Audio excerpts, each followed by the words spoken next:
Ibu Kepala Dinas Pendidikan Kota Salatiga, Ibu Yuni Ambarwati, Sarjana Hukum. Yang kami hormati, Ibu Kepala Dinas Kesehatan Kota Salatiga, Ibu Siti SKM MKes. Yang kami hormati, Bapak Ketua PGRI Salatiga, Bapak DRS Haji Yainuri MPD, segenap pengurus PGRI Kota Salatiga, pengurus cabang, cabang khusus, pengurus ranting, serta seluruh anggota PGRI Kota Salatiga yang sangat berbahagia, yang pada kesempatan pagi hari ini berkesempatan hadir pada Halal Bihalal virtual PGRI Kota Salatiga.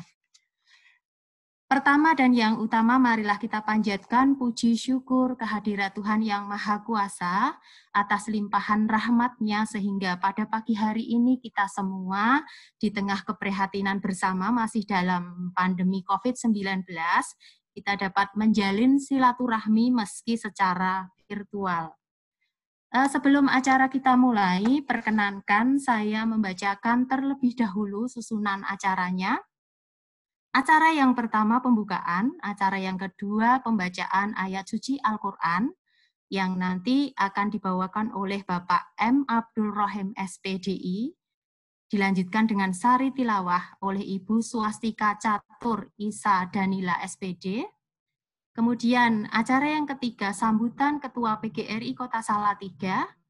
Selanjutnya yang keempat adalah Kepala Dinas Pendidikan Kota Salatiga. Acara yang kelima, inti acara kita nanti akan disampaikan oleh Ibu Kepala Dinas Kesehatan Kota Salatiga. Selanjutnya acara yang keenam, diskusi dan tanya jawab, dan acara terakhir penutup.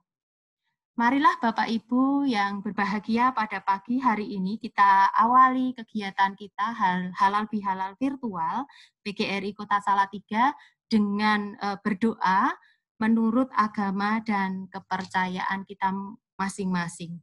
Berdoa dipersilahkan.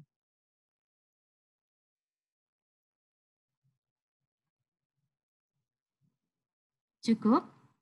Selanjutnya kita akan memasuki butir acara yang kedua, yaitu pembacaan Al-Quran yang akan disampaikan oleh Bapak Muhammad Abdul Rohim SPDI.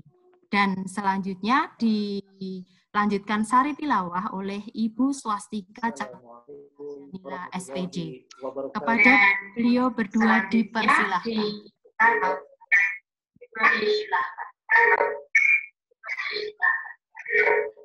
Assalamualaikum warahmatullahi wabarakatuh.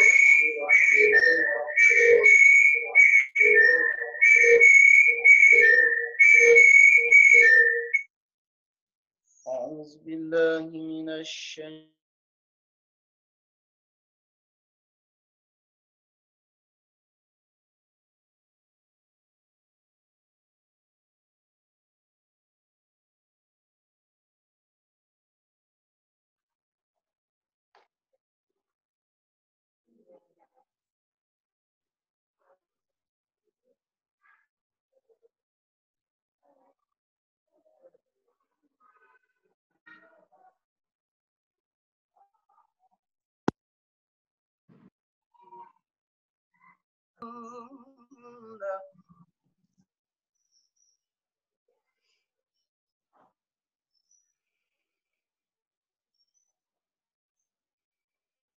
وجنة عرضها السماوات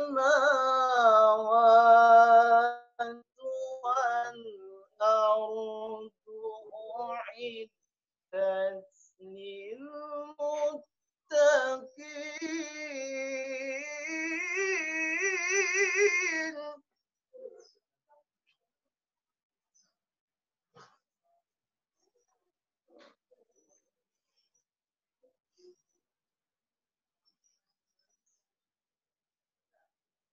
الذين ينفقون في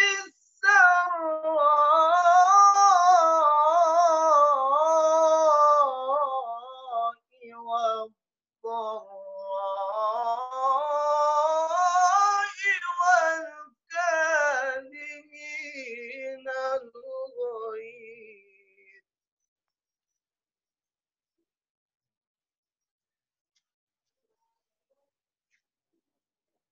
والكاظمين الغيظ والعافين عن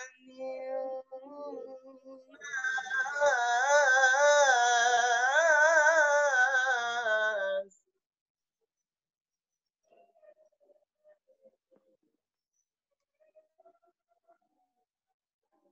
والله يحب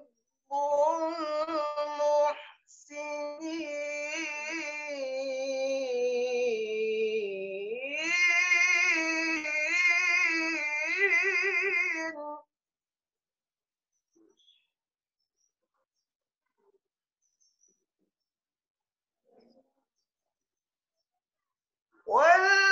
والذين إذا فعلوا فاحشة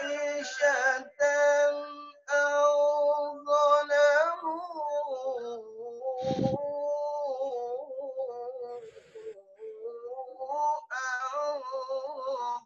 أنفسهم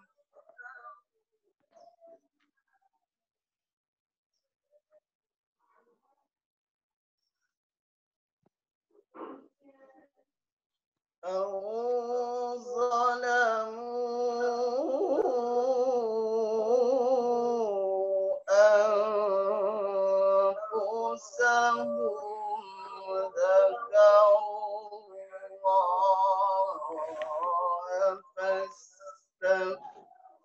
فاستغفروا لذنوبهم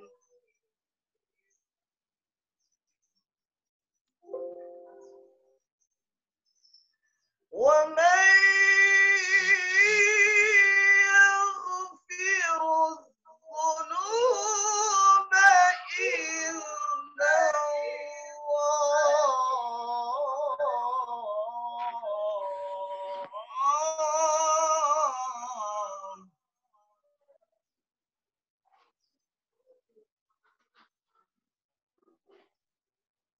ولم يصروا على ما فعلوا وهم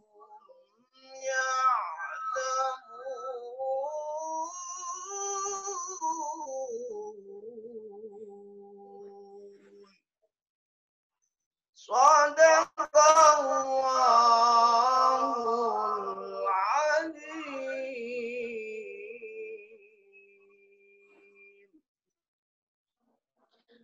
Aku berlindung kepada Allah dari godaan setan yang terkutuk. Dengan menyebut nama Allah yang Maha Pengasih lagi Maha Penyayang.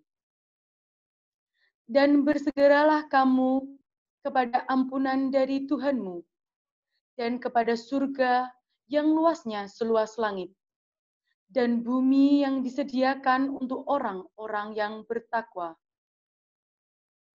yaitu orang-orang yang menafkahkan hartanya, baik di waktu lapang maupun sempit, dan orang-orang yang menahan amarahnya dan memaafkan kesalahan orang. Allah menyukai orang-orang yang berbuat kebaikan,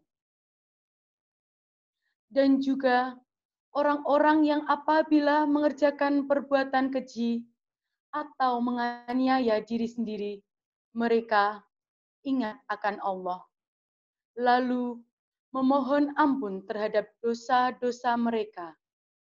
Dan siapa lagi yang dapat mengampuni dosa selain daripada Allah?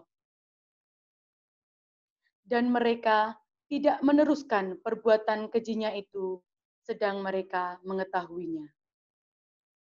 Maha benar Allah dengan segala firman-Nya. Assalamualaikum warahmatullahi wabarakatuh. Waalaikumsalam warahmatullahi wabarakatuh. Ibu dan Bapak, baru saja kita dengarkan pembacaan ayat suci Al-Quran oleh Bapak M. Abdul Rohim, SPDI, dan sari tilawah oleh Ibu Swastika Catur Isa Danila SPD dari surat Ali Imran ayat 133 sampai 135. Selanjutnya Bapak Ibu kita akan memasuki butir acara berikutnya, yaitu sambutan Ketua PGRI Kota Salatiga kepada Bapak DRS Haji Yainuri MPD, dipersilahkan.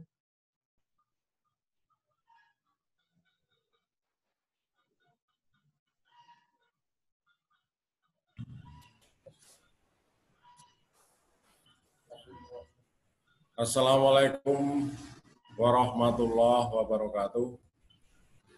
Bismillah, alhamdulillah, assalatu wassalamu ala rasulillah, Sayyidina wa Maulana Muhammad ibn Abdillah, wa ala alihi wa sahbihi wa mawalah, la hawla wa la quwwata illa billah, amma ba'da. Yang terhormat narasumber kita, Ibu Dr. Anda Zuredah, Siti Zuredah, MKes, yang insya Allah nanti kita mintakan pencerahan tentang new normal bersahabat hidup berdampingan dengan COVID-19. Yang saya hormati segenap pengurus PGRI Kota Salatiga, yang saya hormati segenap pengurus cabang, pengurus ranting, cabang khusus, dan seluruh anggota PGRI yang pada hari ini mengikuti silaturahim halal bihalal tahun 1441 Hijriah yang dimuliakan Allah.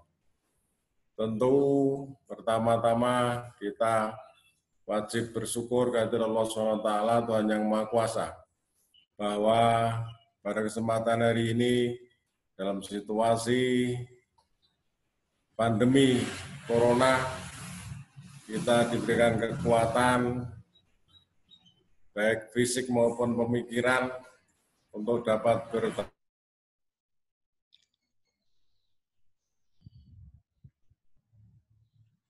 walaupun melalui, dan alhamdulillah teknologi ini insya Allah sudah dikuasai oleh para guru semua. Salawat serta salam mudah-mudahan senantiasa terlimpahkan kepada Nabi Agung Muhammad SAW yang kita sebagai guru senantiasa berharap dicatat menjadi umatnya yang telah mendapat. Yang pertama, sebagai pribadi dan juga Ketua PGRI Kota Salatiga, saya menyampaikan selamat Hari Raya Idul Fitri 1441 Hijriah.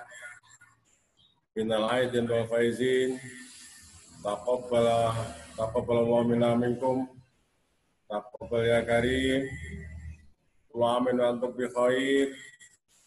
Mohon maaf atas segala salah dan khilaf yang tentu saya sebagai ketua maupun pribadi lebih banyak salah daripada Bapak Ibu semuanya.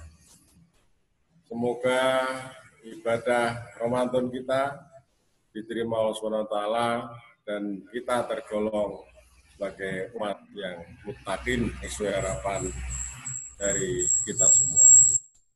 Saya hormati, tentu kita rindu dengan tatap muka berkumpul bersama.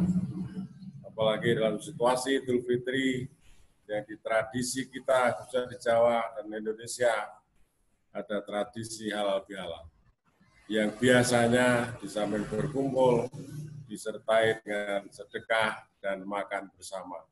Minimal ada lontong opor, ada teh, dan sebagainya.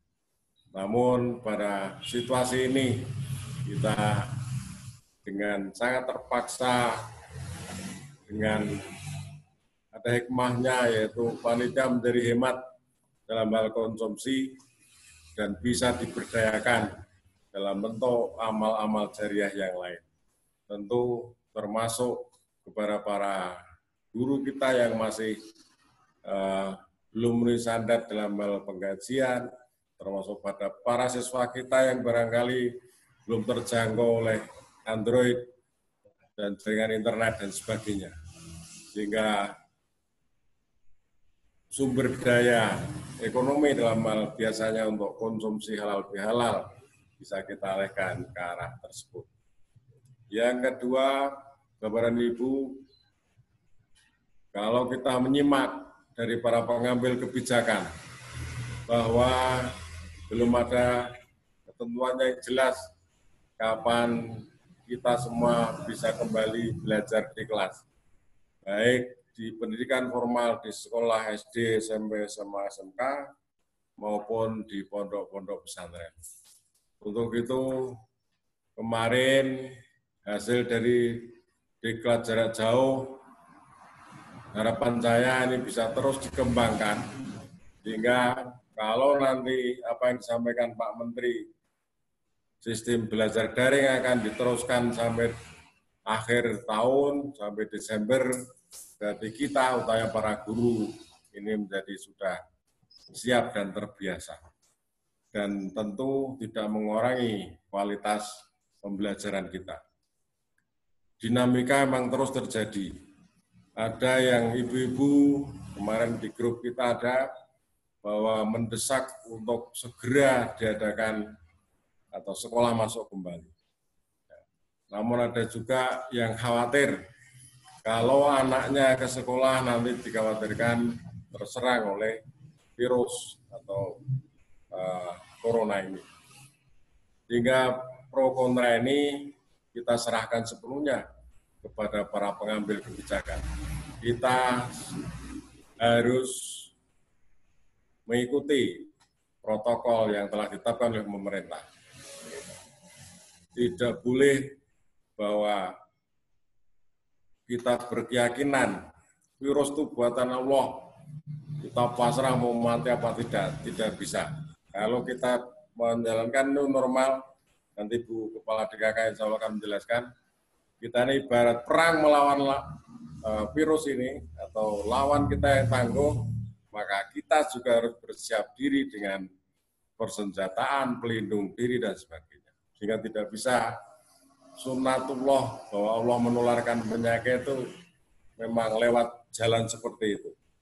Tidak bisa kita langsung tawakal Allah tanpa ikhtiar atau usaha, tanpa ikhtiyat atau kehati-hatian. Yang terakhir, terima kasih kepada seluruh panitia dan seluruh peserta yang hari ini dari pagi sudah sekitar 100 lebih bisa bersama-sama kita ini, atas kepeduliannya, pengorbanan waktunya, dan tentu harapan kita pencerahan atau materi halal bihalal yang tidak seperti biasanya diisi oleh para ustadz, ini akan kita isi dengan materi kesehatan. Ini benar-benar menjadi hal baru bagi kita, bagaimana nanti kita bergaul akrab dengan virus tanpa terkena virus itu sendiri.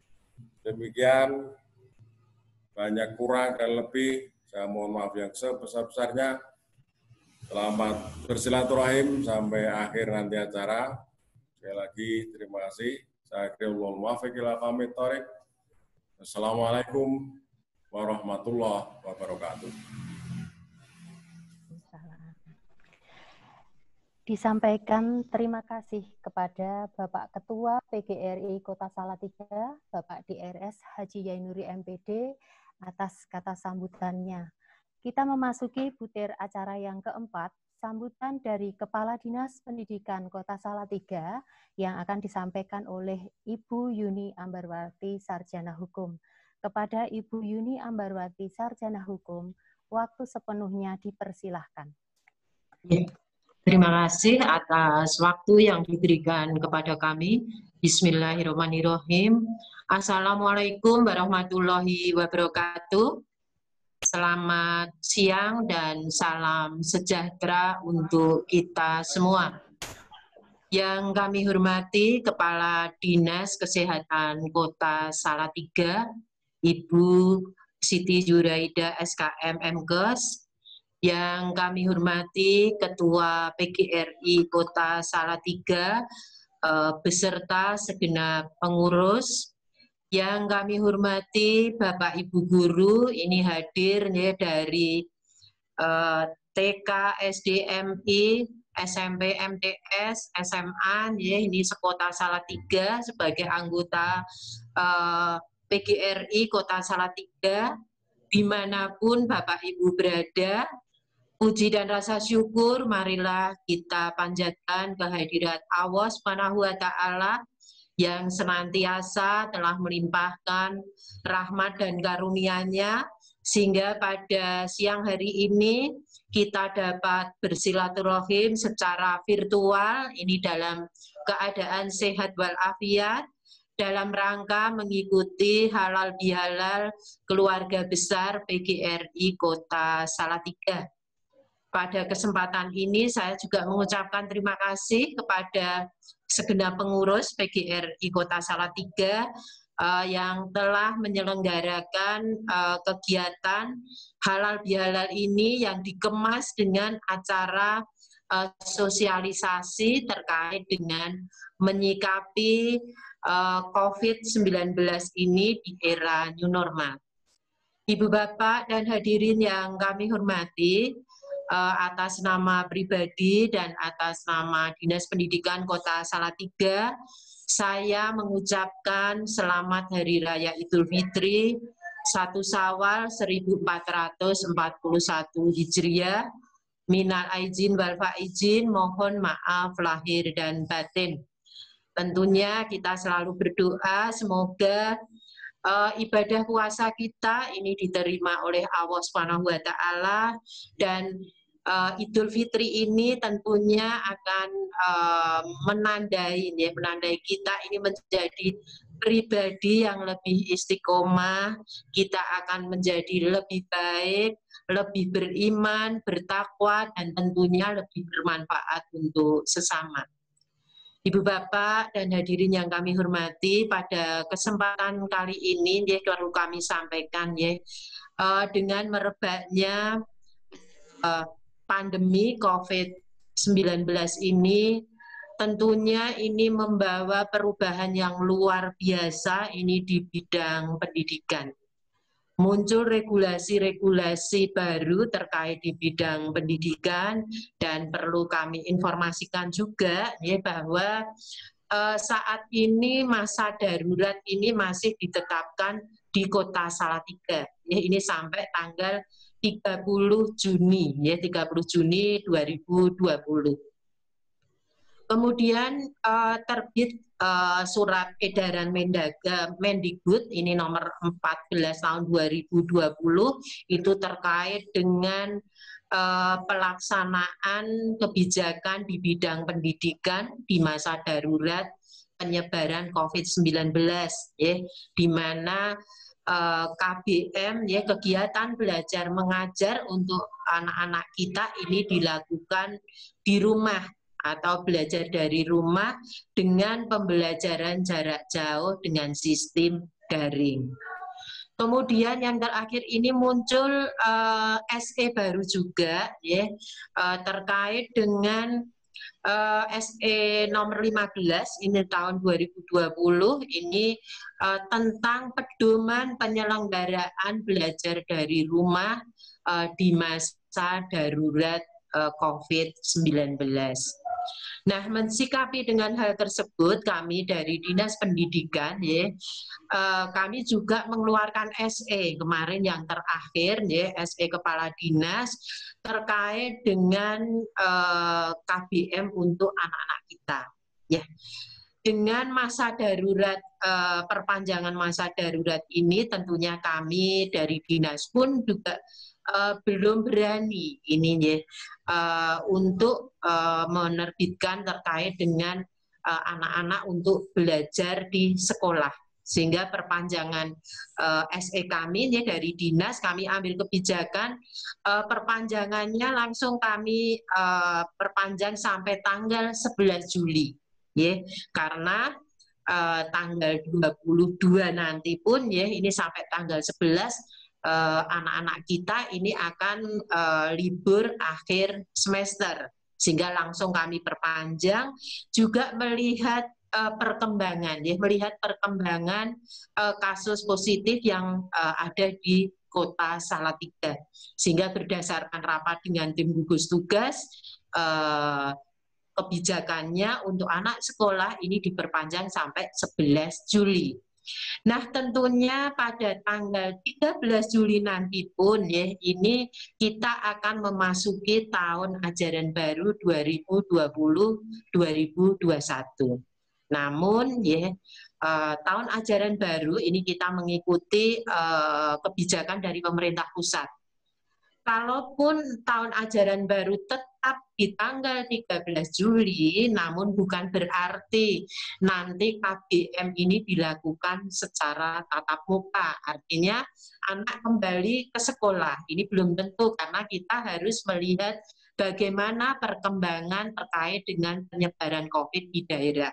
Kalau masih zona merah, tentu saja ini tidak akan kita lakukan, sehingga kita menunggu rekomendasi juga dari Ikatan Dokter Anak Indonesia, dari KPAI, dan juga dari tim gugus tugas tentunya. Ya.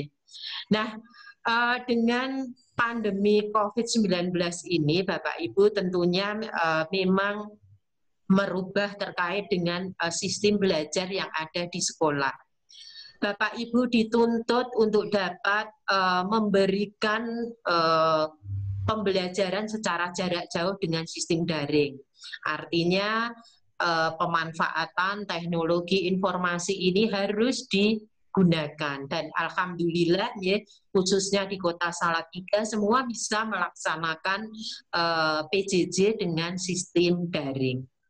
Nah, tujuan dari anak-anak belajar di rumah sendiri ini intinya ini adalah memastikan terkait dengan pemenuhan hak anak. Anak akan mendapatkan layanan pendidikan di masa pandemi. Di samping itu juga untuk memutus mata rantai terkait dengan penyebaran COVID-19 ini, ya, karena anak-anak kita ini juga rentan terkait dengan penyebaran COVID. Kemudian juga ini memutus terkait dengan tujuan dari DDR ini pun, ini juga diharapkan, ya, melindungi warga satuan pendidikan. Ya, kita tahu saat ini Bapak Ibu, ya, lokasi ataupun lokasi sekolah, ya, termasuk juga mungkin domisili para peserta didik kita, ya, ini ada yang terletak di zona merah, ya. Contoh saja di daerah Cempaka, ini di sana ada SMP Muhammadiyah, ada SD Marsudirini, ada TK Sang Timur. Nah, tentunya dengan kebijakan belajar di rumah ini menjadi alternatif untuk melindungi anak didik kita, termasuk guru maupun tenaga kependidikan. Sehingga dalam masa pandemi ini, ya, dari Dinas Pendidikan pun saat ini, ya, dalam masa memasuki, tadi disampaikan Pak Zen, kita ini akan memasuki yang namanya era tatanan kehidupan baru atau new normal. Ini pun bukan berarti kita terlepas dari pandemi COVID, kita tetap berdampingan, ya. Kita di masa new normal ini kita juga berdampingan dengan yang namanya penyebaran COVID-19, sehingga protokol kesehatan itu yang harus kita patuhi. Nah, saat ini Bapak Ibu, terkait dengan pembelajaran jarak jauh, ya, di masa pandemi maupun di masa new normal nanti, Dinas Pendidikan ini masih proses menyusun terkait dengan strategi dan protokol KBM ini di masa pandemi dan di masa new normal. Ya.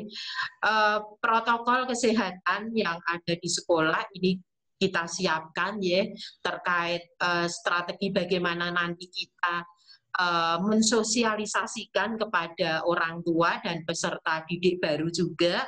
Kemudian bagaimana strategi ketika nanti anak-anak ini berada di sekolah, anak-anak berada istirahat di sekolah ataupun ya berangkat dan pulang ya dari rumah maupun dari sekolah ke rumah. Ini sudah kami susun sehingga harapannya nanti begitu pedoman nanti ini jadi ini juga akan segera kami sosialisasikan.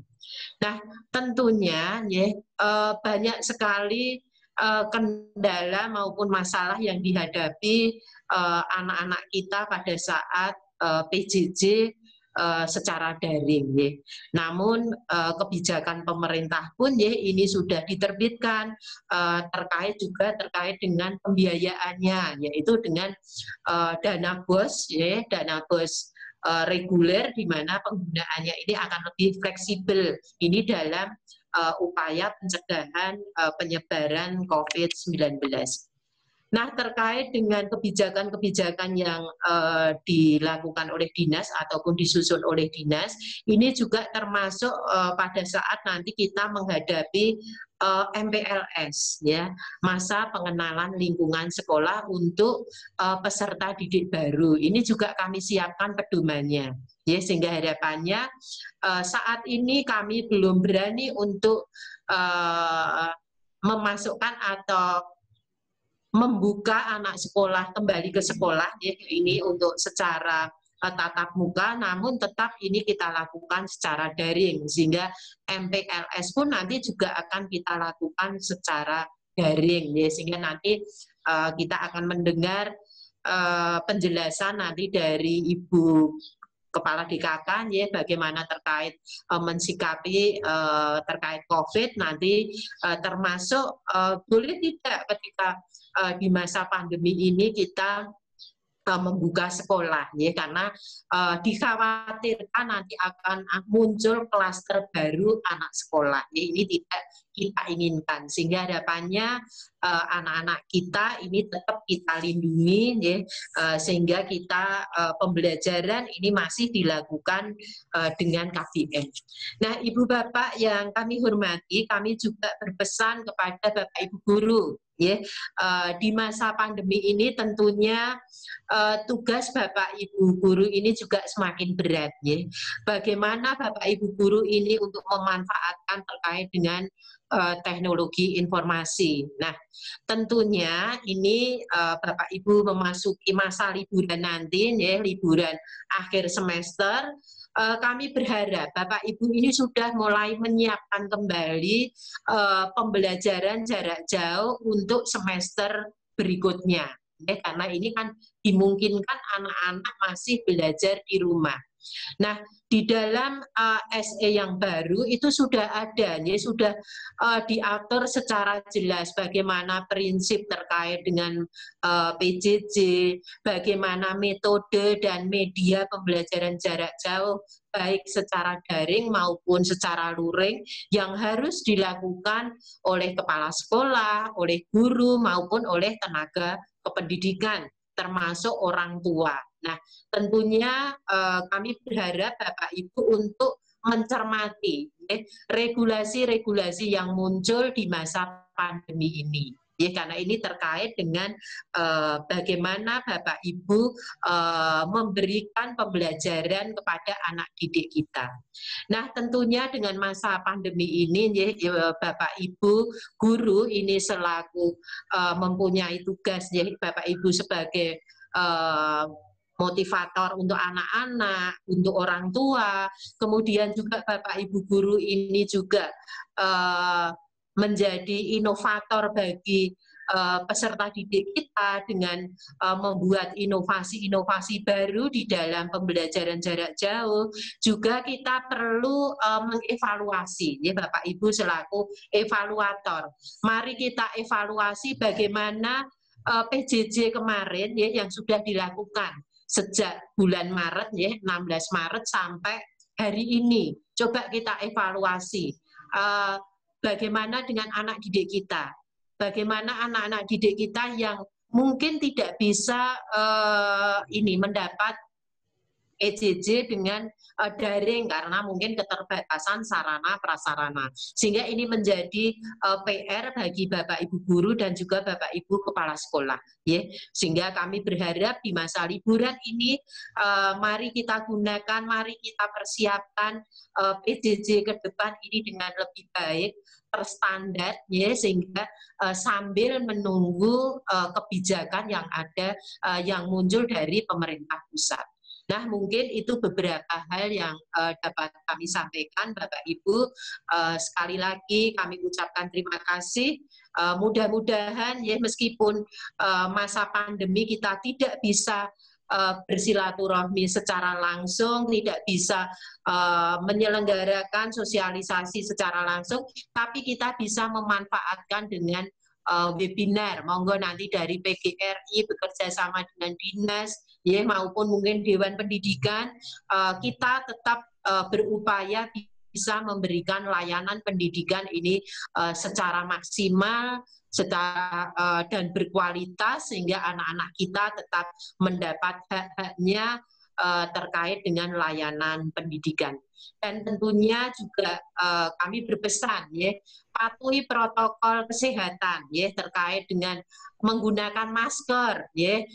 Tolong sampaikan Bapak Ibu kepada orang tua, ya, anak-anak didik kita, ketika anak didik kita keluar tolong tetap menggunakan masker. Ini dalam upaya pencegahan penyebaran COVID.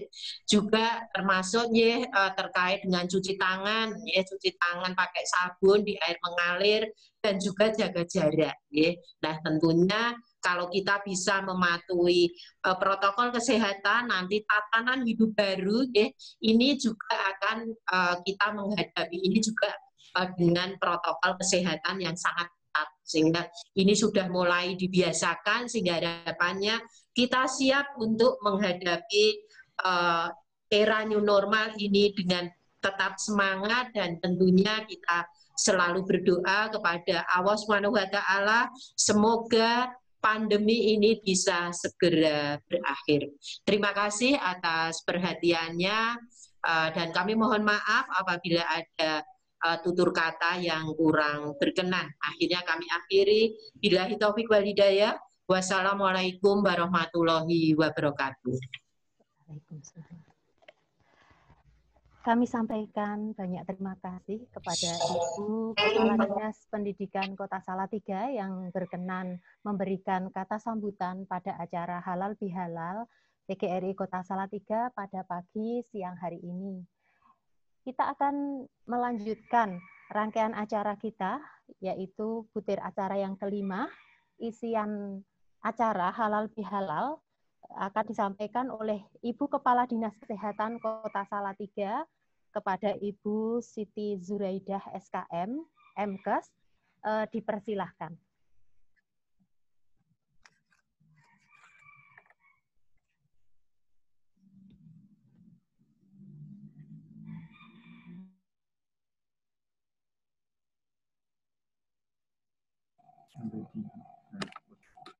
Assalamualaikum warahmatullahi wabarakatuh. Yang terhormat Kepala Dinas Pendidikan Kota Salatiga serta Bapak Ibu semuanya yang hadir pada kesempatan halal bihalal ini.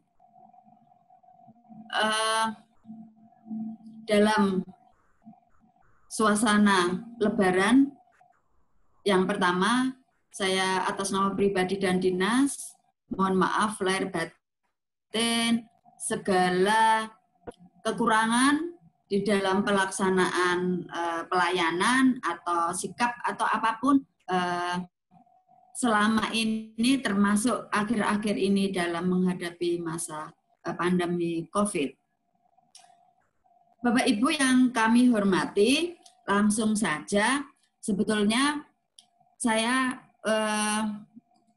akan sedikit saja menyinggung hal-hal yang berkaitan yang dimintakan tentang new normal dalam rangka pandemi COVID ini. Kalau saya jelaskan apa itu new normal secara panjang ini nanti jadi ngantuk. Saya ingin diskusi lebih intens nanti. pertama sebelum saya ngomong new normal, awal yang akan saya sampaikan bahwa status Kota Salatiga itu kan diperpanjang masa tanggap darurat sampai 30 Juni. Artinya apa? Kita masih dalam masa tanggap darurat, juga akan mempersiapkan new normal.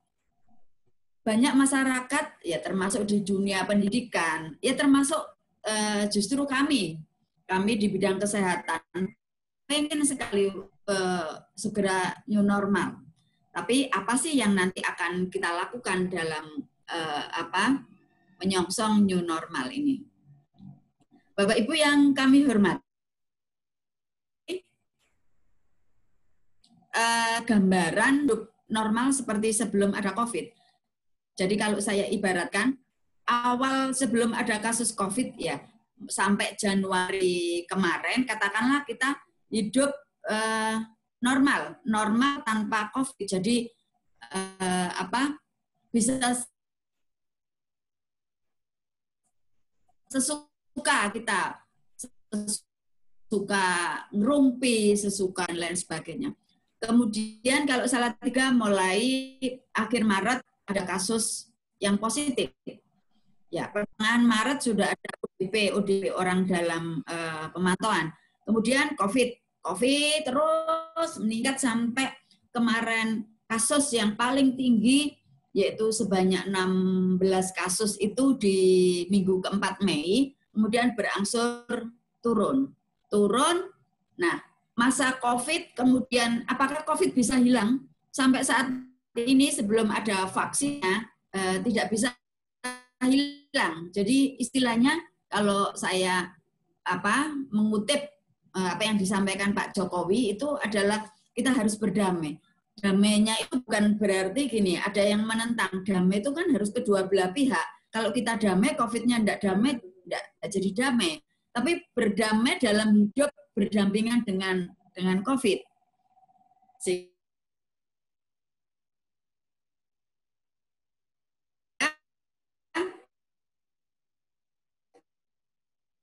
Nah,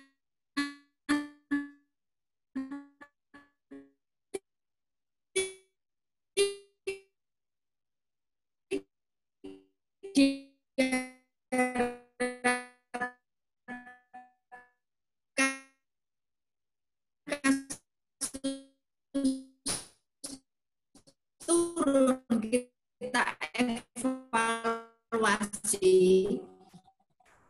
kita evaluasi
Sampun, Bu.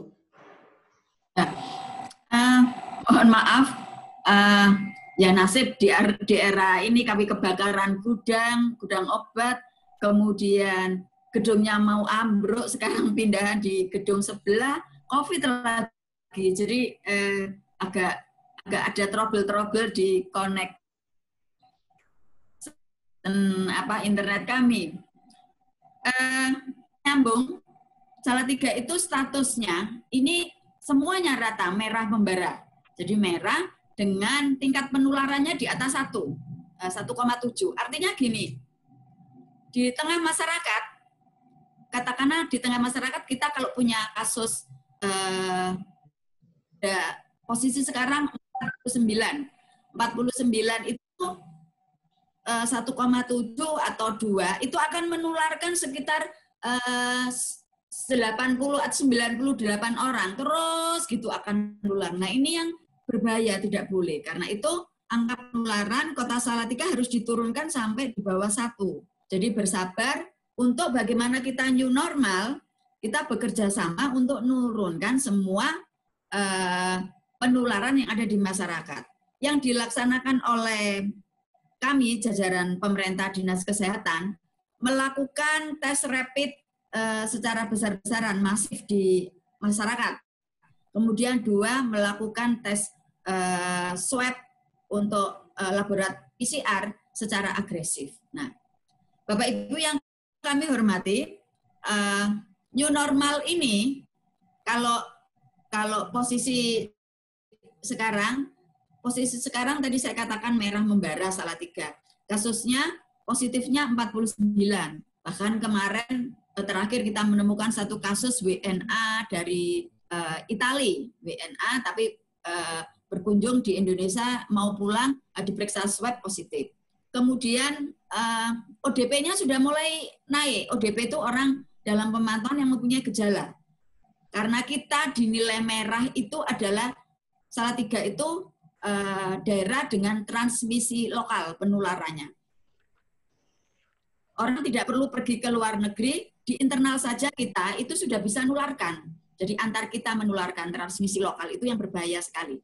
Kemudian ODP-nya sekarang sudah mulai meningkat. Yang kemarin tinggal 2, 3, hari ini sudah 50 ODP. Orang yang ditakutkan membuat malu saat ini itu sebetulnya bukan kalau dulu orang kentut atau apa, minta maaf, malu. Tapi kalau sekarang orang pusing, batuk, pilek itu malu. Malu karena nanti dikatakan ODP. Karena itu ketika kami menyodorkan ini ODP atau OTG, pada ribut protes. Sekarang orang lebih hati-hati, kalau batuk sekarang diampet. Jadi lebih baik tidak batuk, nanti dikira temannya disingkiri gitu ya, demam seperti itu juga. Nah, dengan posisi seperti itu kita harus bekerja sama semuanya. Ya, ini kasus Salatiga seperti ini. Kemudian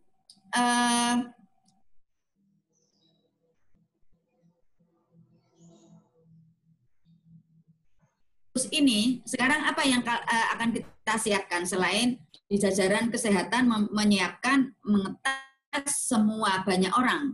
Jadi di tataran semua di lingkup kantor, kemudian pasar dan lain sebagainya, masing-masing yang bertanggung jawab OPD-nya, organisasi dinasnya harus sudah menyiapkan, termasuk Dinas Pendidikan sudah menyiapkan menyongsong new normal ini. Bagaimana kita melakukan pendidikan belajar mengajar di era COVID ini. Mau tidak mau, ini harus kita lakukan. Kita tidak bisa diam diri saja, tetap harus protokol kesehatan kita lakukan, kita tetap aktivitas. Nah, banyak hal yang akan kita lakukan. Nah ini, utamanya kita harus sudah membiasakan. Awal, jadi kalau kita mau bepergian, dimanapun kita harus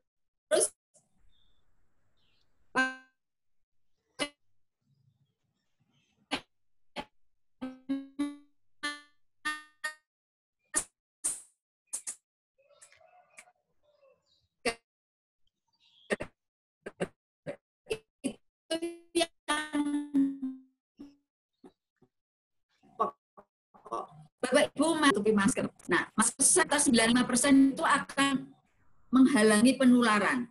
Utamanya orang yang dengan gejala-gejala tertentu, orang sakit harus pakai masker. Orang sehat untuk melindungi kita juga harus pakai masker. Masker harus nutup hidung, mulut, dan dagu. Harus rapat. Nah, kemudian jaga jarak. jaga jarak itu percikan droplet virus ada di cairan tubuh kita sekitar 1 sampai 1,5 meter. Nah, itu karena itu kita harus jaga jarak. Kemudian ketiga, cuci tangan pakai sabun dengan air mengalir. Virus ini akan mati dengan panas, kemudian dengan air mengalir. Kenapa tangan ini harus cuci sering? Virus sebentar berada di udara, kemudian dia akan turun banyak berada di permukaan. Nah, ini yang tangan ini yang jahat memegang apapun. Nah, di sini penting sekali kan kurangi menyentuh apapun dengan tangan. Bisa di solusinya banyak yang pakai kaos tangan. Tetapi kalau tidak bisa pakai kaos tangan, kurangi menyentuh hal-hal yang berkaitan dengan tangan. Makanya batuk ya dengan siku, dengan nutupi begini atau apapun. Itu termasuk di rumah, bukan hanya di luar. Karena penyebaran COVID ini di klaster-klaster 2 klaster besar itu, mayoritas satu keluarga pasti juga tertular. Nah, ini artinya apa? Di dalam keluarga kita tidak melakukan protokol itu. Ya, kalau kita punya anak bayi atau balita, hati-hati bahasa Jawanya nguyel-nguyel, mencium kalau kita tidak bersih. Nah, ini saat perjalanan dari dan ke tempat kerja, tetap itu yang harus dilakukan. Sudah kita tidak usah rumpi, gosip berdekatan gitu, karena sekarang rumpi gosip ibu-ibu sudah pakai WA bisa. Nah, kemudian sama di tempat kerja juga intinya kita harus jaga jarak, masker, dan hindari tangan menyentuh apapun. Sesering mungkin ingat kalau dulu PHBS atau perilaku hidup bersih dan sehat, kami sudah menerapkan jauh-jauh sebelum ada COVID. Nah, ini hikmahnya semua harus menerapkan itu. Jadi mau makan, kalau dulu katanya kalau kita cuci tangan dulu, katanya kalau tidak pakai cuci tangan malah vitamin, malah sehat katanya, itu kata orang yang males ya. Jadi cuci tangan supaya terhindar dari virus nular ke kita, juga supaya tidak kemana-mana. Ingat, tangan ini jahat juga menyentuh apapun.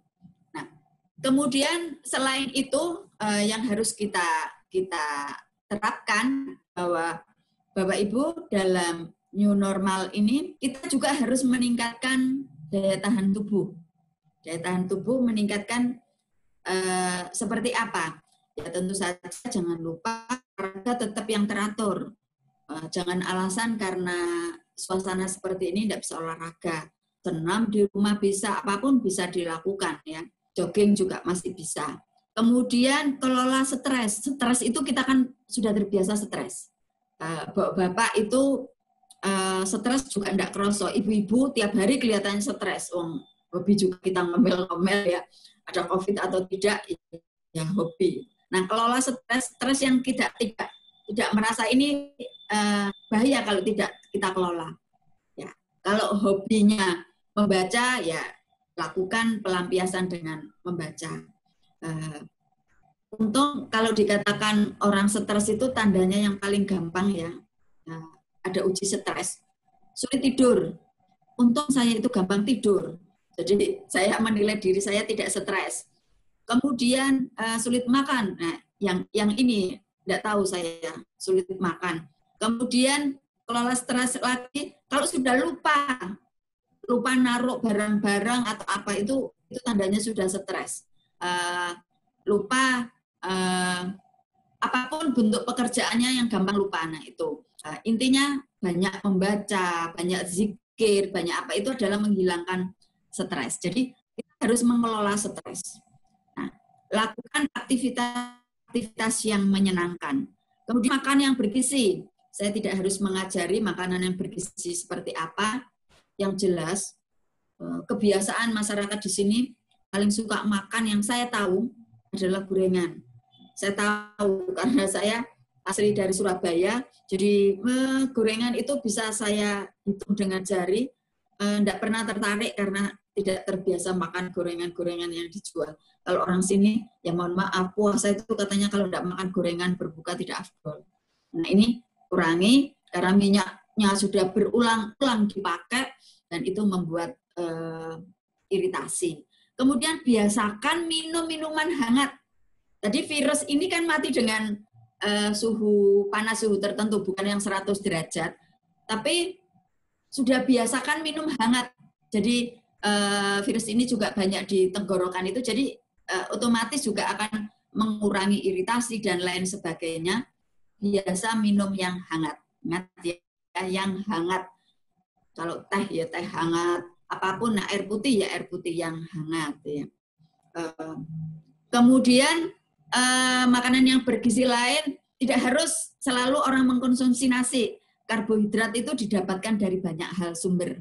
Nah, karbohidrat kalau yang dari nasi hati-hati akan menyebabkan gula. Jadi untuk meningkatkan imun itu yang harus kita lakukan. Vitamin apapun boleh diminum, mengandung tinggi vitamin C, B, dan E itu. Jadi produk apapun silakan. Itu semua harus kenal tubuh masing-masing. Itu kita lakukan untuk new normal ini sejak sekarang. Yang penting jaga diri, selain jaga diri, jaga keluarga. Karena itu kita pulang ke rumah itu harus dalam kondisi bersih. Jangan lupa pulang itu jangan cepet-cepet nyentuh apa-apa terus langsung masak atau apa. Tangan harus dicuci. Cuci tangan, lepas atribut pakaian, langsung ganti, sebisa mungkin langsung mandi, minimal cuci tangan. Baru kita melakukan aktivitas yang ada di rumah. Masker, Bapak Ibu, kalau masker bedah, jangan lupa harus diganti, itu sekali pakai. Kalau membuang jangan lupa digunting atau dipotong, dibersih atau bisa disemprot dengan desinfektan, dipotong agar tidak dimanfaatkan pihak-pihak lain untuk mendaur ulang, dijual lagi.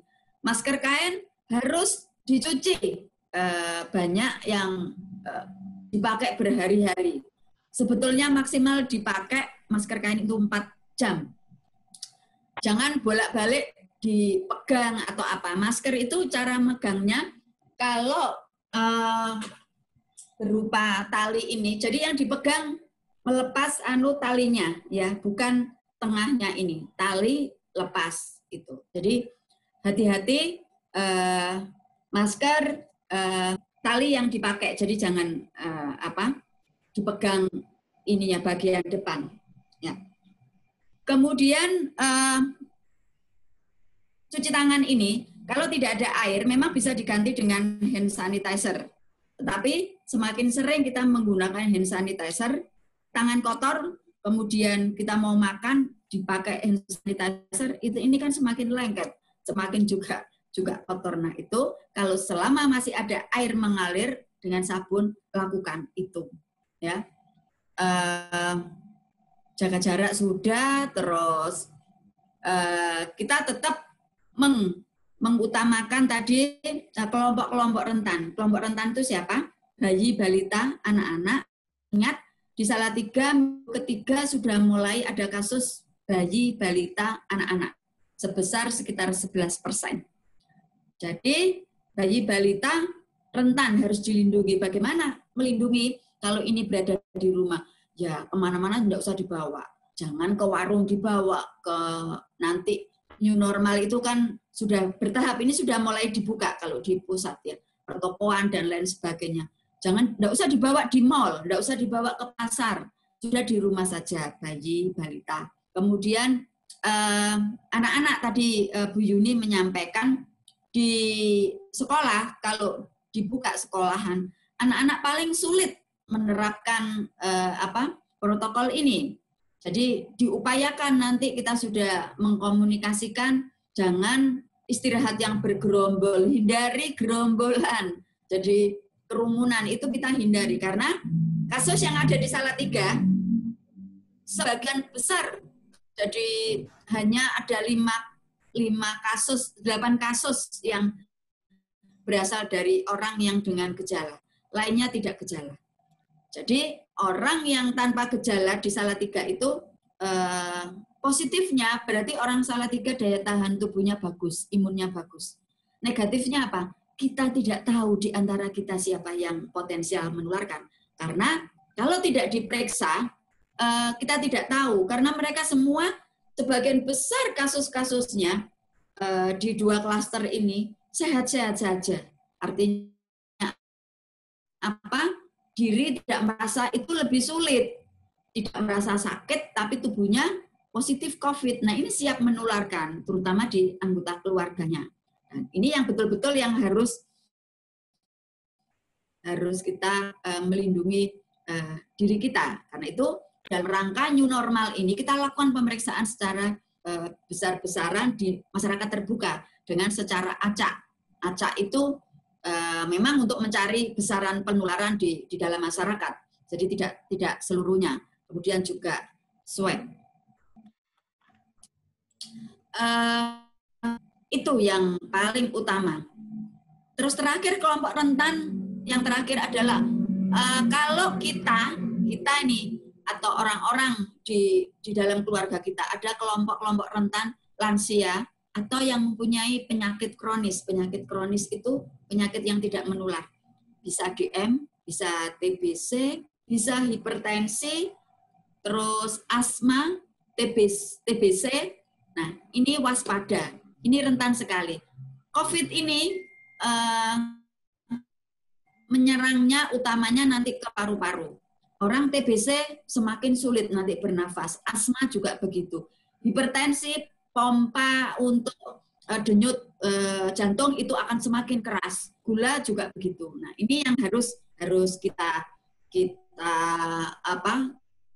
waspadai dan kita kelola dengan baik.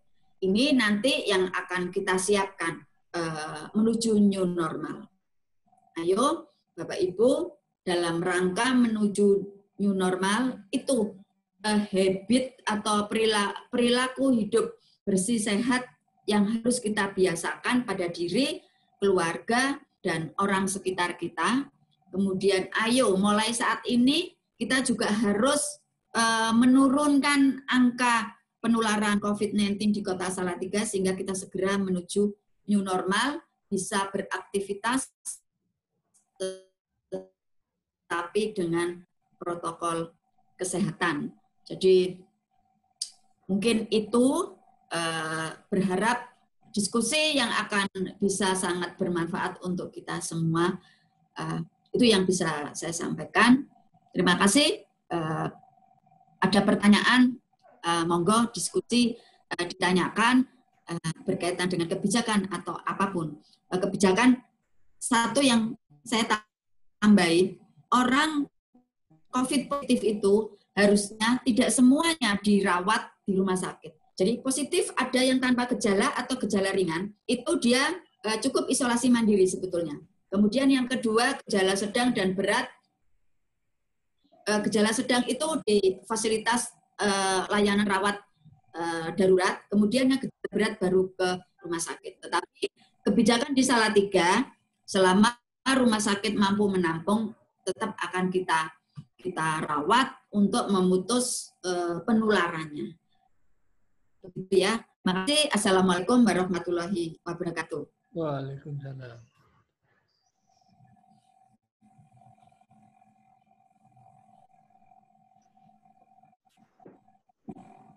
Baik, demikian tadi paparan dari Ibu Kepala Dinas Kesehatan Kota Salatiga. Ada banyak informasi yang bisa kita dapatkan, ada banyak hal yang kita bisa belajar tentang COVID-19 dan bagaimana menyikapinya dalam rangka menyongsong era new normal. Kita akan masuk pada sesi diskusi dan tanya jawab. Kita buka diskusi tanya jawab. Sesi yang pertama, kami persilahkan kepada Bapak Ibu 3 penanya untuk menyampaikan pertanyaan, bisa dengan cara raise hand, menekan raise hand, ataupun menuliskan di room chat. kami persilahkan kepada Bapak Ibu untuk sesi tanya jawab 3 penanya terlebih dahulu. Diingatkan juga presensi, Bu. Bu Katarina. Baik, Ibu dan Bapak juga kami ingatkan tadi sudah di-share untuk presensi kehadiran Bapak Ibu pada Halal Bihalal virtual PGRI Kota Salatiga pada siang hari ini.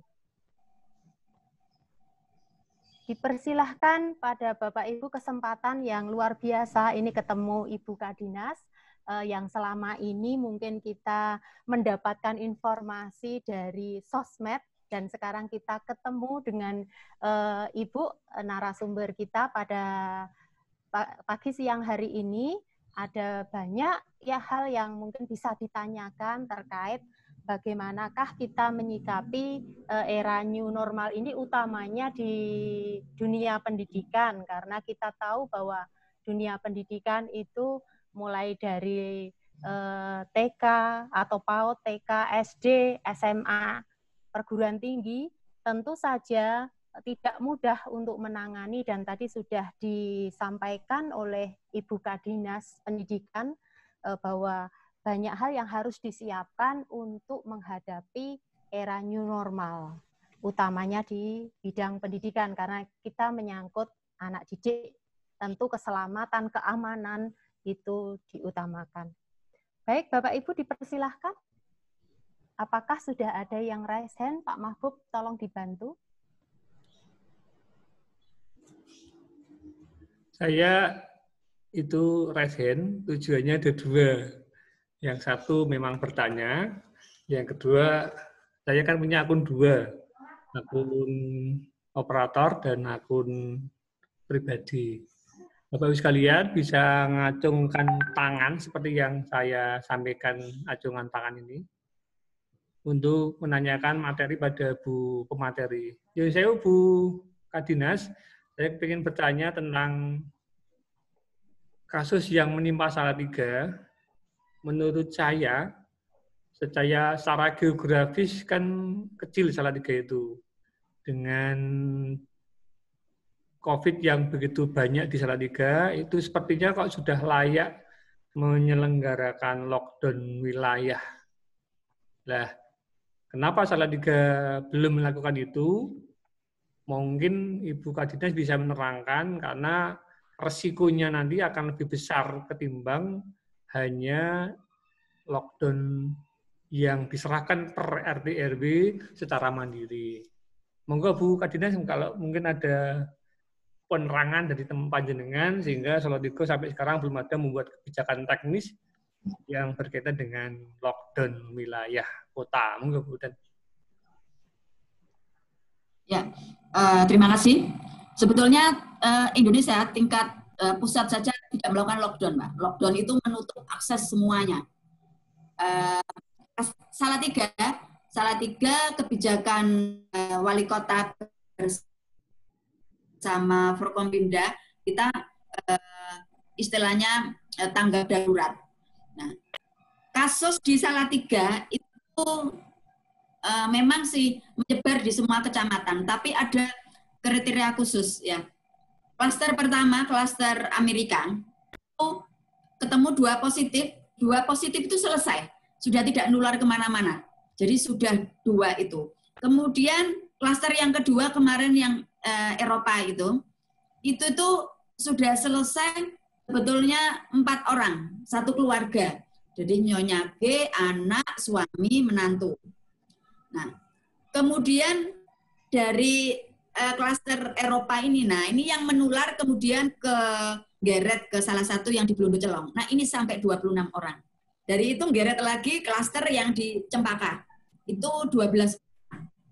Nah, yang lainnya ada yang nyempil satu tertular di klaster tersebut, ada di Kelurahan Tegalrejo dan lain sebagainya. Tapi itu sudah tidak nular lagi.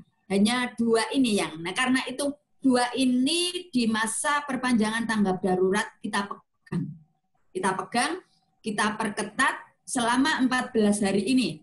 Jadi kita selesaikan yang belum dirapid, kita rapid semua. kita swab, istilahnya lockdown di 2 klaster besar ini.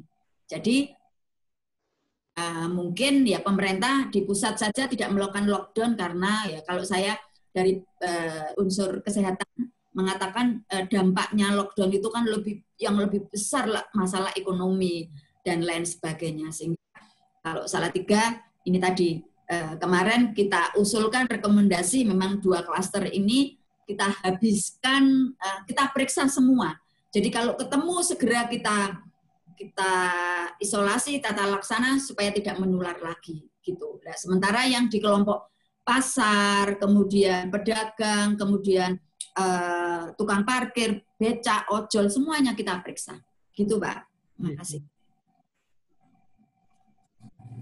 Baik, masih diberi kesempatan kepada Bapak Ibu yang lain, sekiranya masih ada yang ingin ditanyakan terkait dengan penanganan COVID-19 ini di Kota Salatiga yang tadi Pak Mahbub sudah menyampaikan bahwa kota kecil dengan jumlah pasien COVID-19 cukup banyak. Tentu saja kita sebagai warga Kota Salatiga juga seharusnya tetap ikut peduli dengan mengedukasi dari lingkungan di sekitar kita, baik lingkungan tempat tinggal maupun sekolah. Tentu kepada peserta didik kita, meski kita melalui PJJ, tetap kita selalu mengedukasi anak didik kita, karena bagaimanapun anak didik itu perlu selalu bimbingan. Demikian. Selanjutnya, masih dipersilahkan Bapak Ibu apabila ada yang ingin ditanyakan terkait dengan penanganan COVID-19 dan menghadapi era new normal yang sudah berjalan sekarang ini. Ini belum ada yang tanya, belum ada. Monggo kalau saya tuju per sekolah gimana ini? Ada MIN Gamol, ada MI Kali Bening, ada SMK PGR 3, ada SMK Al-Falah, Pak Samsidi tadi ada. Monggo kalau ada pertanyaan Bapak Ibu, boleh juga dari Gendongan. Mungkin sebelum ke yang lain, ada yang ingin saya tanyakan dan diskusikan kepada Ibu Siti Zuraida. Ini terkait dengan seberapa rentan anak tadi Ibu sudah menyampaikan di Salatiga itu sudah ada data kasus yang terkonfirmasi COVID untuk anak-anak. Itu sekitar berapa tadi Ibu? 11% ya? 11% datanya. Jadi dari sisi kesehatan seberapa rentan anak didik kita itu terhadap paparan COVID-19 ini. Jadi kalau nanti terkait dengan new normal untuk bidang pendidikan, tentunya kita harus mempersiapkan segala sesuatunya, meski tadi sudah disampaikan oleh Ibu Kadinas Pendidikan, tentu banyak hal akan dipertimbangkan, apakah pada tanggal 13 Juli nanti sudah bisa ada tatap muka, tapi tentu saja kalaupun tidak, tetap berjalan PJJ. Namun demikian kita ingin tahu seberapa rentannya anak-anak itu terhadap COVID-19 ini, Ibu.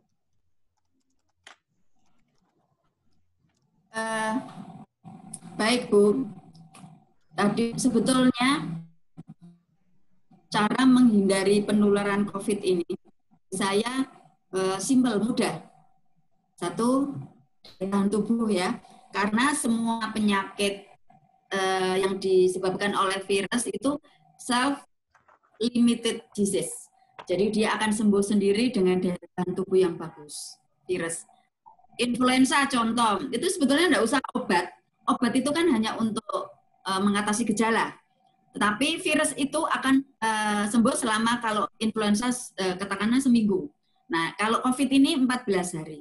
Tetapi karena ini menyerang paru-paru, seringnya kalau tidak segera dilakukan hal untuk pertolongan medis dikhawatirkan akan terjadi lebih buruk.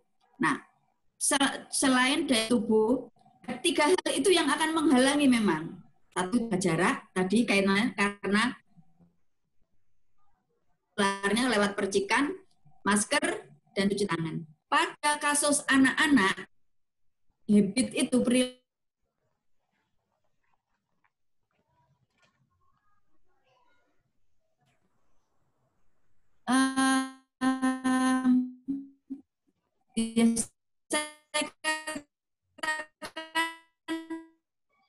sulit untuk diterapkan.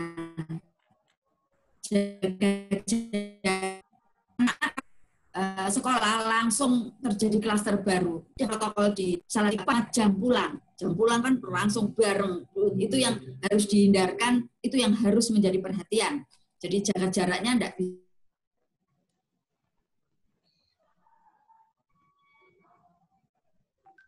Waduh, jaringannya Bu Yurida.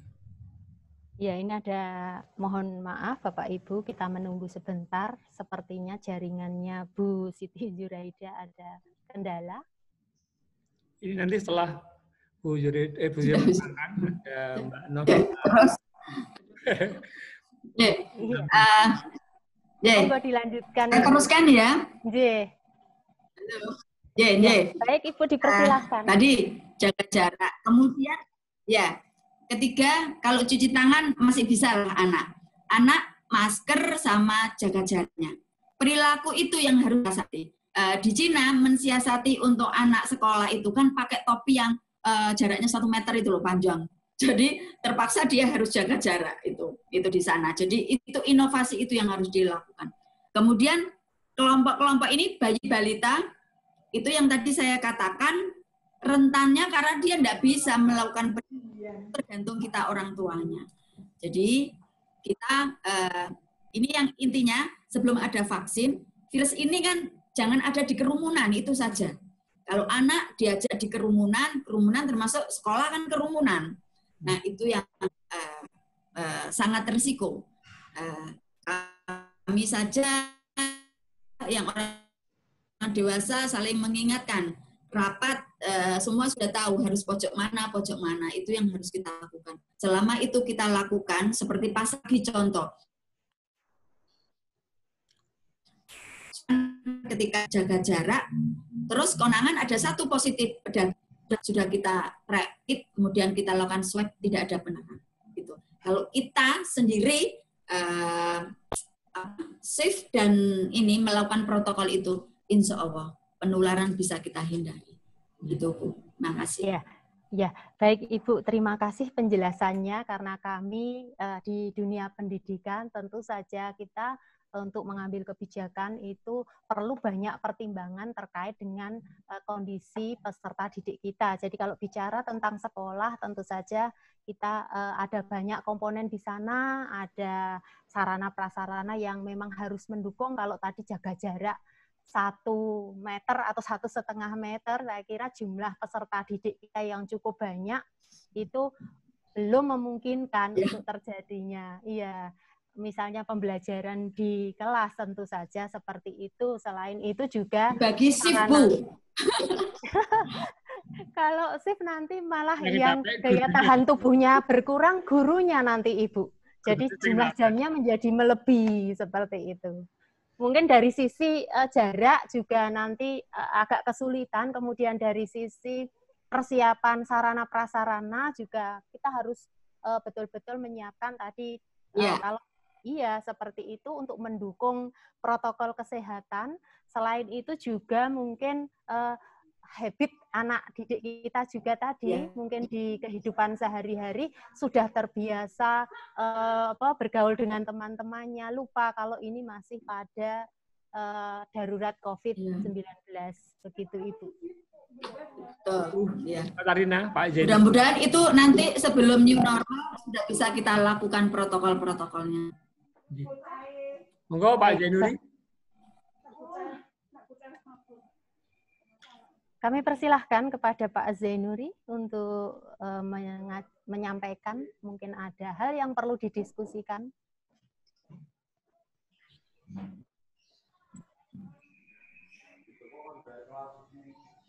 Atau kepada Bapak Ibu yang lain, kesempatan yang luar biasa. Ini kita ketemu dengan Ibu Kadinas Kesehatan, juga Ibu Kadinas Pendidikan. Mungkin ada yang ingin disampaikan dari Bapak Ibu semua terkait penanganan COVID-19 di era new normal ini.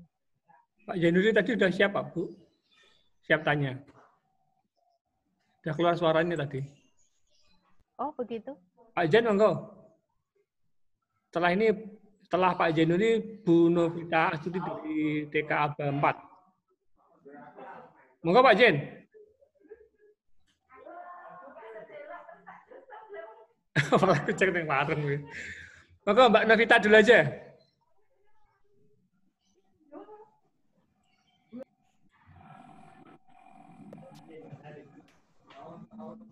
Halo. Ya, monggo. Baik, Ibu Novita, dipersilahkan. Bismillahirrahmanirrahim. Assalamualaikum warahmatullahi wabarakatuh. Waalaikumsalam. Yang ingin saya tanyakan yaitu tentang tadi penjelasan Ibu itu kan belum dihitung nggih tentang tes untuk COVID-19 yaitu tes rapid dan tes swab. Nah, yang ingin saya tanyakan itu apa itu tes rapid dan tes swab? Terus itu tesnya itu pas dilakukan pada saat OTG atau ODP atau semuanya itu bisa. Dan yang kedua kalau ini usul nggih, saya minta semua guru TK sekota Salatiga itu dipun tes rapid, Ibu. Mantuk Ibu. Nggih. Sudah Bu, baik, itu. dipersilahkan langsung saja Ibu. Monggo Ya. ditanggapi pertanyaan. Saya sudah siap-siap semua guru TK PAUD sampai terus saya sudah siap-siap kelenger ini. Tes rapid itu yang dites adalah antibody. Jadi antibody.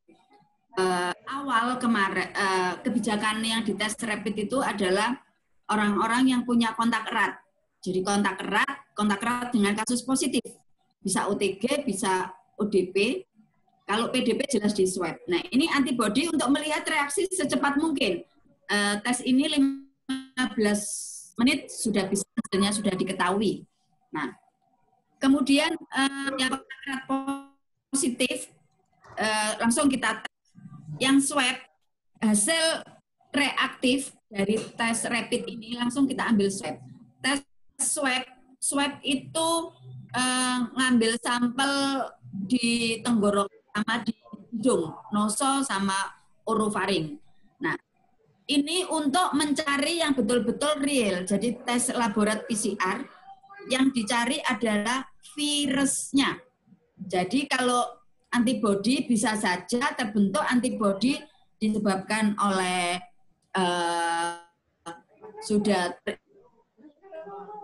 infeksi virus COVID, bisa saja virus lain, bisa saja bakteri lain. Sehingga tidak selalu kalau hasilnya aktif, terus di tes swab PCR itu positif. Bisa saja negatif.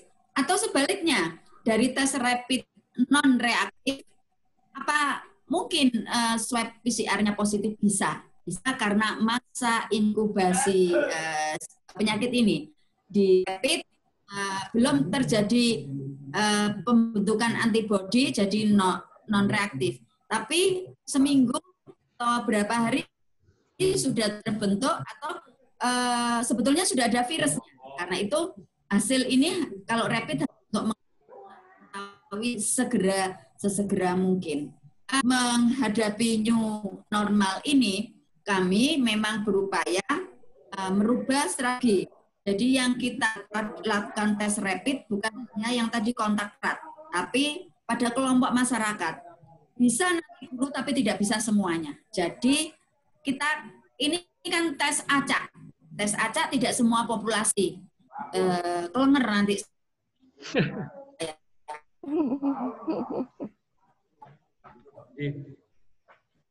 Monggo setelah ini Pak Haji Zainuri. Langsung buka ya Bu.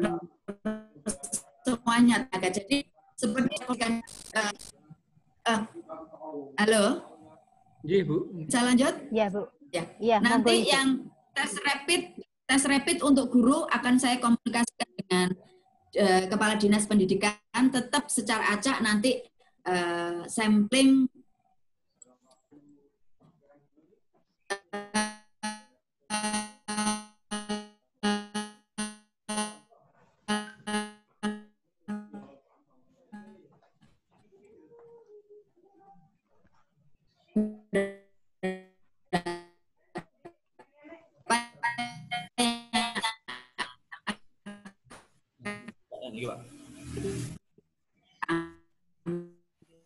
tapi bukan putus-putus Bu Yureda. Mohon maaf Bu Yureda. Kita ambil secara itu tanpa video mawon Ibu, tanpa video mawon. Kersanipun jaringannya stabil. Jadi Bu Yureda tadi putus-putus. Oh iya, oke.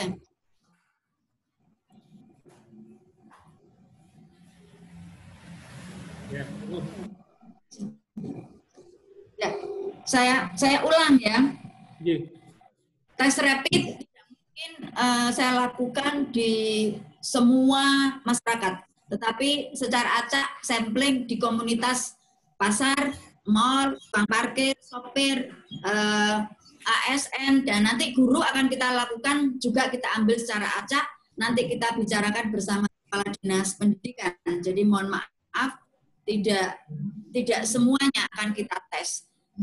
Yang reaktif kita akan melakukan dengan tes swab untuk melihat kebenarannya ada enggak virus dalam tubuhnya. Gitu Pak, tambahan keterangan dari saya. Ada yang lain? Terima kasih. Monggo Pak Zainuri, saja sudah saya beri. Terima kasih, Si Kepala DK sudah gamblang menjelaskan. Hanya tadi ada yang menarik. Nanti kata nanti Juli katalah kita masuk dengan new normal. Barangkali karena kapasitas sekolah ini sangat terbatas. Mungkin saya setuju dengan usulan atau alternatif dari Kepala DKK. Dan shift. Jadi 3 hari masuk, 3 hari libur, sehingga anak itu minimal ada tutorial lah. Tidak hanya belajar dengan daring, tapi dalam 3 hari itu ada tutorial di kelas. Dengan tentu protokol yang sangat ketat dan pengawasan dari para guru dan sivitas sekolah terhadap para peserta didik. Yang kedua masalah rapid dan swab. Ini kan biaya mahal, Bu. Kalau mandiri tentu kita akan sangat berat. Tapi kalau dibebankan pemerintah juga tentu anggarannya juga berat. Ini yang perlu dirapid atau itu yang seperti apa? Misalnya murid sekian ribu ya di SMA 1, di SMK 2, misalnya diperintah masuk, terus disemproti, kemudian ya pakai masker, berjarak 1 meter. Ini apakah perlu dipastikan bahwa dia sehat dulu atau penting masuk dengan protokol begitu aja. Ini gambaran nanti andai kata pemerintah mengizinkan sekolah itu mulai. Terima kasih. Oke, langsung saya jawab ya Pak. Rapid itu memang mahal. Yang rapid saja itu kalau swasta biayanya 600. Kalau tes swab 2 juta. Nah, memang pemerintah tentu saja tidak kuat untuk ada yang lebih penting lagi dampak-dampak yang lain, ekonomi. Sehingga untuk rapid kita ambil secara acak, secara sampling. Karena rapid itu kan hanya untuk mengetahui antibodi. Swab orang yang betul-betul hasilnya reaktif. Untuk rapid ini dan swab swasta sudah melakukan pemeriksaan, ada pemeriksaan mandiri. Memang mahal Pak, mahal. Jadi kalau tidak ada indikasi, kalau kami melakukan rapid itu betul-betul indikasinya. Jadi indikasi orang seperti ini pasti kita akan lakukan. Sehingga di masa umum hanya perlu kita lakukan rapid secara acak saja. Kemudian tadi saya katakan untuk guru kita ambil, kita tes nanti secara acak sampling. Kemudian murid juga akan kita lakukan acak, kita lakukan secara sampling. Nanti waktu kita tunggu komunikasi dengan Kepala Dinas Pendidikan dulu. Gitu, Pak. Ya, terima kasih.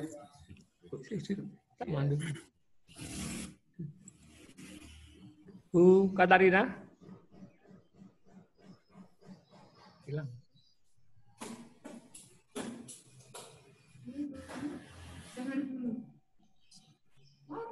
Ada lagi pertanyaan Ibu dari Min Gamol Salatiga. Karena rentannya penyebaran COVID, terutama untuk siswa MI atau SD, kita juga tidak menafikan bahwa ini tanya enggak tadi? Apa kita kiat-kiat yang harus dilakukan sekolah? Apakah kiat-kiat yang harus dilakukan sekolah agar COVID tidak segera menyebar, mudah menyebar ke sekolah MI maupun RA, itu Bu? Oke. Virus ini kan selalu ada di tengah-tengah kita. Jadi tes rapid itu bukan jaminan, swab bukan jaminan. Di rapid sekarang non reaktif. Bisakah besok, seminggu besok menjadi reaktif atau bulan depan? Besok bisa. Itu semua bukan jaminan. Jadi selama masih ada virus, kita tidak menerapkan 3 hal penting tadi, masker, jaga jarak, kemudian cuci tangan. Itu yang harus istilahnya dalam new normal ini, itu yang harus kita siapkan. Jadi kita tidak mengandalkan pada tes. Orang yang sudah positif COVID, bisa tidak tertular kembali? Bisa. Jadi 3 hal itu yang harus kita terapkan tetap ya, ditambah imunitas tubuh. Karena itu kiat-kiatnya kalau saya katakan, ya tetap patuhi protokol kesehatan. Anak-anak di lingkungan sekolah, tapi kembali di rumah, lingkungan rumah kan juga akan mempengaruhi bagaimana dia nanti. Di sekolah juga begitu, berbaur dengan dari segala sisi, itu yang akan membahayakan. Memang sulit kalau dilakukan shift, tapi sebelum ada vaksin, apa boleh buat, itu yang bisa dilakukan. Jadi kami tidak berani mengambil resiko. Di dalam pabrik saja kalau ada yang rapidnya reaktif, langsung itu harus kalau bahasa kami langsung harus bisa isolasi, segera diselesaikan, dibubarkan di kelompok-kelompok. Kalau pabrik ada suatu pabrik gitu, di lini dia di mana, pekerjaannya apa, itu semua harus langsung diperiksa. Begitu. Jadi lebih sulit lagi kalau di dalam komunitas banyak itu ada yang reaktif, lainnya sudah. Jadi terpaparnya lebih banyak lagi. Begitu, Bu. Ya, Bu Katarina. Baik, terima kasih Ibu Siti Zuraidah. Ini betul-betul diskusi yang sangat menarik. Kalau tadi terkait dengan new normal, tetap yang harus kita pedomani adalah protokol kesehatan. Karena bagaimanapun saat ini vaksin itu belum ditemukan. Jadi kita harus mengantisipasi dengan cara betul-betul menjalankan protokol kesehatan itu untuk mengatasi hal yang belum kita temukan tentang virus ini. Jadi vaksin yang belum ditemukan tentu saja kita mengantisipasinya dengan pola hidup yang sehat, kemudian jaga imun, kemudian patuhi protokol kesehatan, dan tentu saja seperti tadi jaga jarak itu penting bagi peserta didik, tentu saja itu sesuatu yang sangat sulit saya pikir ya, sehingga betul-betul untuk dunia pendidikan tentu saja perlu kehati-hatian dalam menentukan kebijakan terkait dengan penanganan COVID-19 di era new normal ini. Tentu saja tadi harus memperhatikan juga ada standar sarana, kemudian tadi jumlah siswa misalnya satu kelas itu ada di atas 30, di mana luas ruangannya itu mungkin berapa? 9 kali 8 mungkin, seperti itu tentu saja tidak mungkin. Kemudian kalau shift pun itu dipertimbangkan masak-masak, karena begitu shift berarti jumlah jam mengajar gurunya itu melebihi, dan itu juga akan menurunkan imun tentu saja seperti itu. Mungkin itu beberapa hal yang perlu dipertimbangkan untuk mengambil suatu kebijakan. Demikian Pak Mahbub. Dan Bapak Ibu, kalau mungkin masih ada, kami tunggu beberapa saat jika masih ada yang ingin ditanyakan terkait dengan penanganan COVID di era new normal ini. Apakah masih ada Bapak Ibu?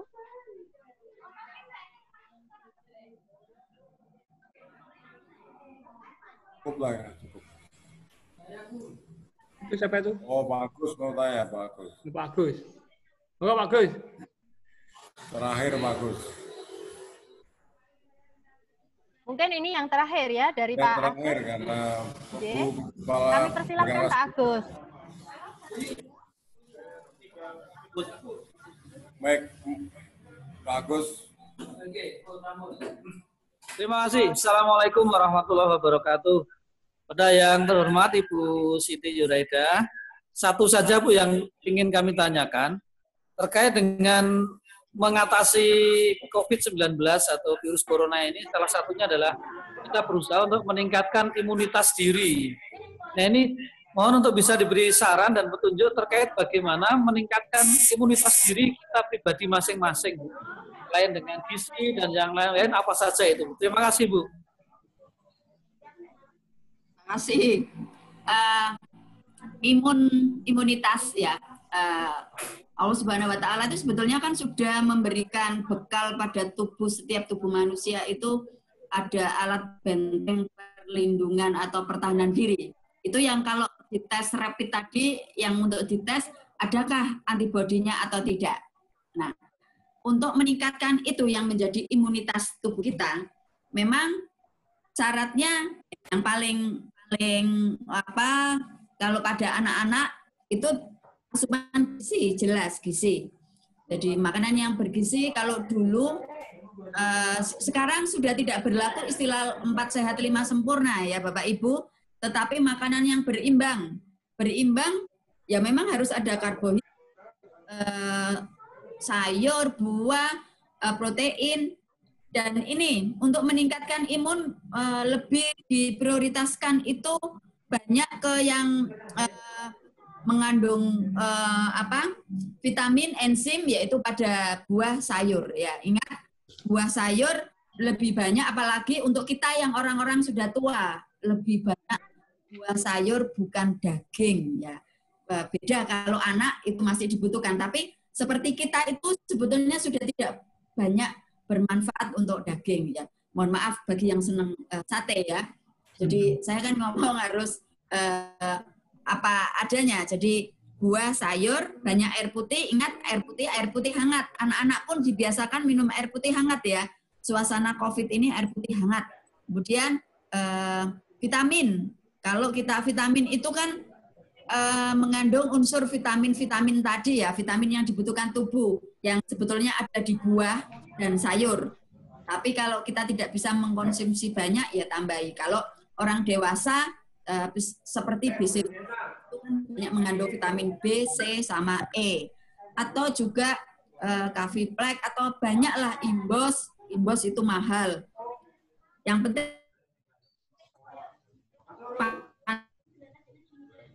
kemudian tidur yang cukup, tidur yang cukup masing-masing orang, orang dewasa tidur sekitar 5-4 jam itu memang sudah cukup tidur yang berkualitas ya. Kemudian kalau anak-anak memang lebih banyak lagi. Itu yang paling penting tadi, kelola stres sedikit-sedikit, jangan marah ya. Marah itu kan enggak terasa ya Pak. Tapi ya kadang-kadang marah itu membutuhkan enzim yang lebih banyak lagi di tubuh kita. Jadi kalau senyum itu butuh sedikit tapi manfaatnya banyak. Jadi makanya sering teman-teman itu di era seperti ini senyum ya Bu. Ya, karena wanita kita Bu, senyum itu kan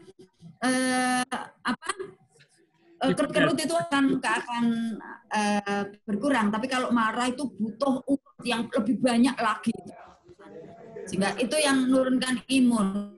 Terus tetap ya secara agama tidak syirik, tidak apa. Jadi klise dalam hal ya kita harus menerapkan hidup yang baik, yang tentu saja yang untuk meningkatkan itu yang utamanya tadi pola pikir kita, kemudian makanan, jaga makanan itu. Jadi Salatiga kalau melihat kasusnya banyak yang imunitasnya tinggi. Tetapi ada satu hal ini kita evaluasi, anehnya ini.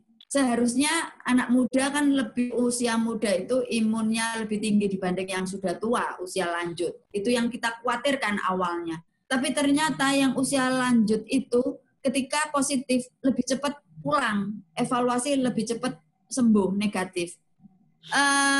Karena muda ini ketika masuk di isolasi rumah sakit, jadi stres ora iso ngene, ora iso melakukan itu, ininya berhenti, tidak bisa akses, itu kepengen dan kebelet pulang sembuh. Nah itu yang membuat selama ini jadi lama. Sedang yang tua lebih pasrah, menikmati di rumah sakit. Saya katakan ya menikmati karena di sana tata laksana kita hanya tiduran, olahraga kecil-kecil gitu. Itu kenyataan yang di Salatiga. Imunnya tinggi-tinggi sehingga yang ditemukan orang-orangnya tanpa gejala. Alhamdulillah pada hari ini itu sudah 24 orang yang sembuh dari 48 kasus kita. Yang satu itu orang Itali, usianya juga 70. Jadi separuhnya masih di rumah sakit, tapi kondisinya tidak ada kondisi yang berat. Semuanya di rumah sakit, yang mudah cemberut, kepengen dang pulang, makanya virusnya enggak mau pergi-pergi itu.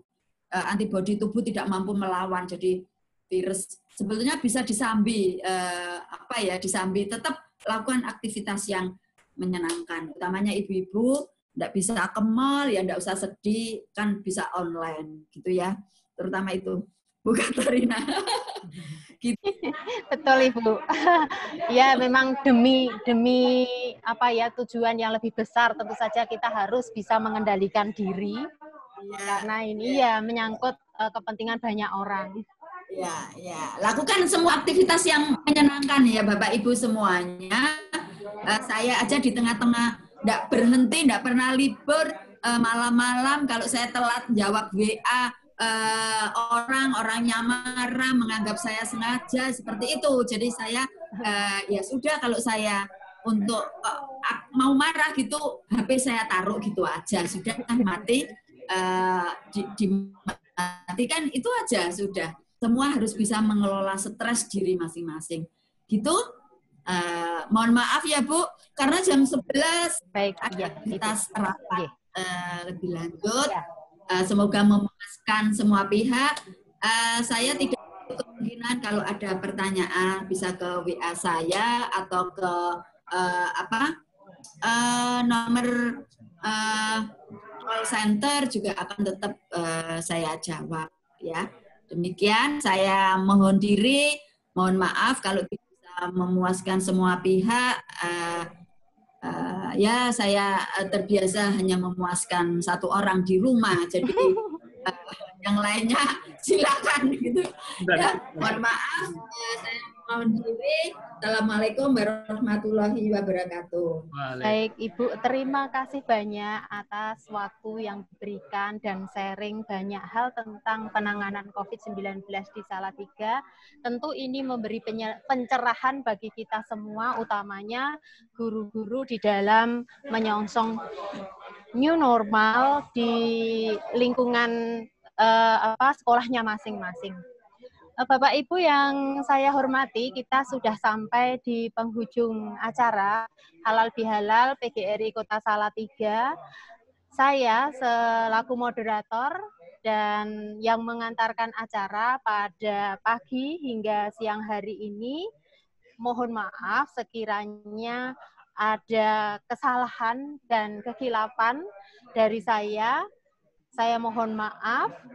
Selanjutnya kami panitia pengurus PGRI Kota Salatiga juga mohon maaf lahir dan batin atas segala kesalahan dan kekurangan. Semoga kita bertemu lagi di era new normal, di era yang lebih kondusif dibanding sekarang ini yang kita di Kota Salatiga masih harus prihatin karena jumlah pasien COVID-19 masih cukup banyak, jadi kita harus bisa menahan diri, kita harus bisa menjaga kesehatan kita masing-masing, juga kita harus patuhi protokol kesehatan agar kita semuanya senantiasa diberikan kesehatan, dilindungi dan dijaga dan dijauhkan dari segala penyakit. Bapak Ibu, untuk itu kita akan akhiri dengan berdoa menurut agama dan kepercayaan kita masing-masing. Kami persilahkan.